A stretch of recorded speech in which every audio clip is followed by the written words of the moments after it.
అమ్మమ్మ మరువలేని జ్ఞాపకం, తీర్చలేని రుణం. క్రికెట్ మ్యాచ్, సినిమాలు చూసేటప్పుడు టీవీ సీరియల్ పెట్టమనేది. పెట్టకపోతే అది మీ ఇల్లు, మీ టీవీ, మాకెందుకు టీవీ పెడతారు అనేసి ఆరు పెట్టుకొచ్చినది.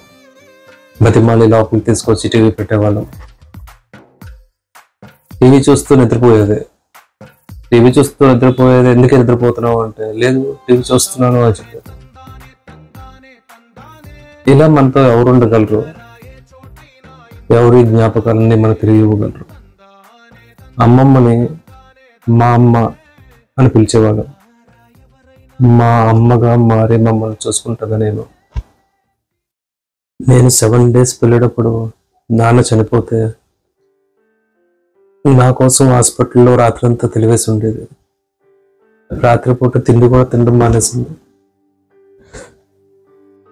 జీవితం అంటే ఏంటో చెప్పిన నా గురువు అమ్మమ్మ, మా అమ్మ. తన ఆఖరి గడియల్లో యూరిన్ పాస్ చేస్తే బతుకుతుంది అని డాక్టర్ చెప్పేవాళ్ళు. హాస్పిటల్ బెడ్ మీద నేను వెళ్ళాను, వాష్రూమ్ తీసుకెళ్ళాను అని మా అమ్మ చెప్పేది. పక్కనే కూర్చుని నేను నిస్సహాయాన్ని. అప్పుడే అర్థమైంది, మన చేతిలో ఏం లేదు, దేవుడు ఆడించే ఆటలో మనం జస్ట్ చూస్తూ ఉండాల్సిందే అని. అమ్మమ్మ చనిపోయినప్పుడు మా అమ్మ, నాకు పిల్లలొద్దు, నీతో పాటే చచ్చిపోతాను అని వచ్చింది. అంత ప్రేమ మా అమ్మకు పచ్చిన అమ్మమ్మను కన్నీటితో గుర్తు చేసుకుంటున్నాను. కడదాకా రుణపడి ఉంటాం.